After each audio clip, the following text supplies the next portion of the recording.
fourth quarter, you see how Ilagan Isabela outscored them quite well, holding Pangasinan to just 13 points, and the onslaught continues. A free from Mark Dyke. It's now an 8-point lead for the Cowboys. They don't seem to have plans on looking back in this game, Ken. Galanza steps closer, lays it in.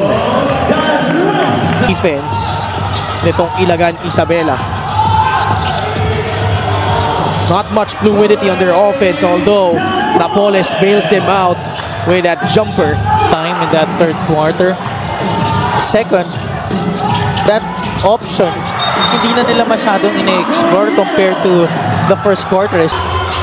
Drives baseline, goes for the reverse. A brave move off the... Not even close. Almost a steal. In fact, they do get the basketball. And a foul against Lawrence Victoria. Another turnover by Pangasinan. That has also hurt them a lot in this game, Ken. 17 turnovers for the Heatwave. On Tumalip. Tumalip drives right. Kicks it out to Josh Gia. The shot fake. The step back. The pass to Tumalip. 3 seconds left for free. It's good. They have learned. Kita mo, walang pag-aalinlangan doon sa ginagawa nila. Walang pagmamadali doon sa opensa nila. They got it to the open man. But here, that's also what Pangasinan did.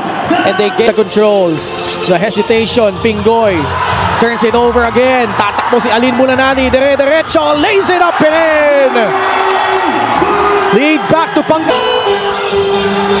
Pangasinan getting their second win. But only 4 on their shot clock. Mulanani drills in that long 3-point bomb. Adi finally showing us what he is about here in this game. Fourth quarter production. 5 points on layup, and then this booming triple from way downtown. That was almost near the Art de la Cruz. Back to J-Boy. He will draw closer. Solis. Another foul against Pangasinan. 2 free throws coming up. No matter what he does, the defensive attention will be on him when the double comp deck and attacked. J-Boy Solis hitting big free throws. And how about... We'll find out what he's made of. Talking about J.R. Oligario. Mabulak forcing it up. Got rejected by J-Boy Solis. Miranda in transition. Sidestep. Stumbling down but still managing to lay it up and in. To get it inside. Tabla na naman. 74 apiece. Napoles. Misfires from the outside. He cuts. Nice pass from Mabulak.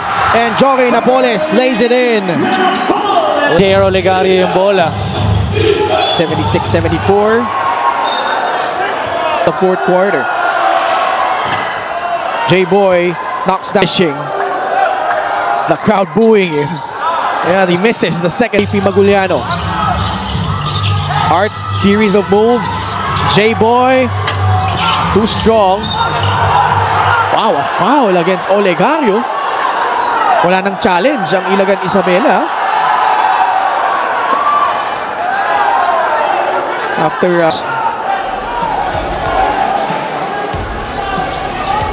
it was a landing spot foul against J.R. Oligario. He did not allow Galan or get into the playoffs after in this game. Still a lot of time to play. Napoles attacks the defense of J-Boy Solis and he scored. Wild shot, no whistle, but Olegario comes away with a steal and backs it in. The lead. What a big play for the Cowboys. De La Cruz for the lead. It's good! The Cowboys up 80-79. Numbers here for the Heatwaves. Napoles got blocked. Maguliano there for the stick back. That is why. Shot clock is off. Ilagan needs to foul, and they do. Oh boy. What a crazy sequence. I'm surprised J-Boy Solis gave up an open look on the left side, Could have been a short jumper, could have been a drive to the basket. Whichever way, I thought that play was already going to go to him. Instead, he passed it off for a lower percentage look to the open guy in the corner. That was J.R. Olegario. Big miss from the line. Art de la Miranda. He was not there in that initial matchup. Miranda makes his move, puts it up, puts it in! We are tied. On the previous play, after that foul on Alin Bulanadi, and I was beginning to wonder who would take the final shot. Lo and behold, AJ Miranda. 7 seconds remaining. Gabo with 5 against AJ Miranda. Gabo will make his move, will put it up. It's short, and we are going into overtime. About dito sa Liga ng Bawat Pilipino, then you're watching it right now. Pangasinan led by as much as 17 points in this game, Ken. The Cowboys, they've led also in this game here in the fourth. Signals blessings coming our way.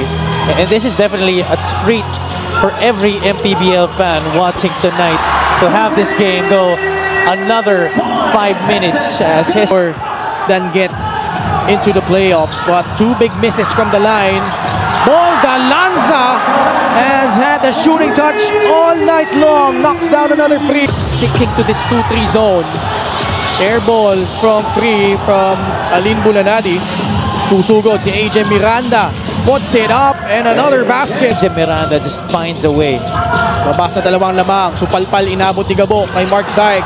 Pero nandoon para linisin yung kanyang mintes si JP Maguliano. Down, 6 seconds left. Gabo.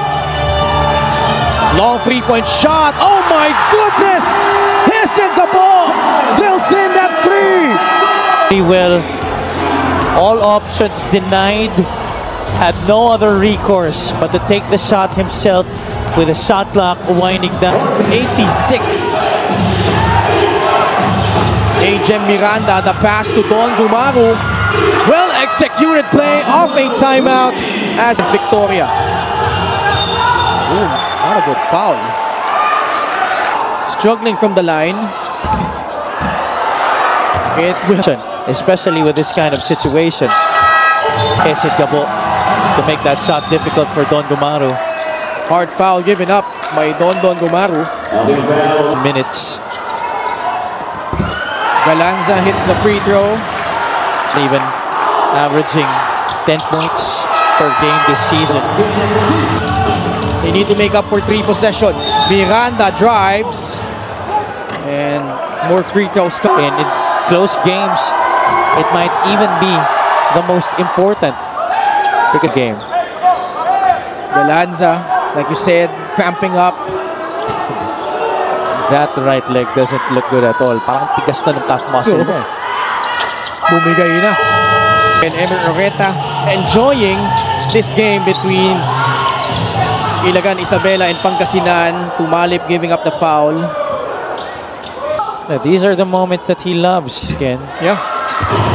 May not be putting a person keeps him on his squads.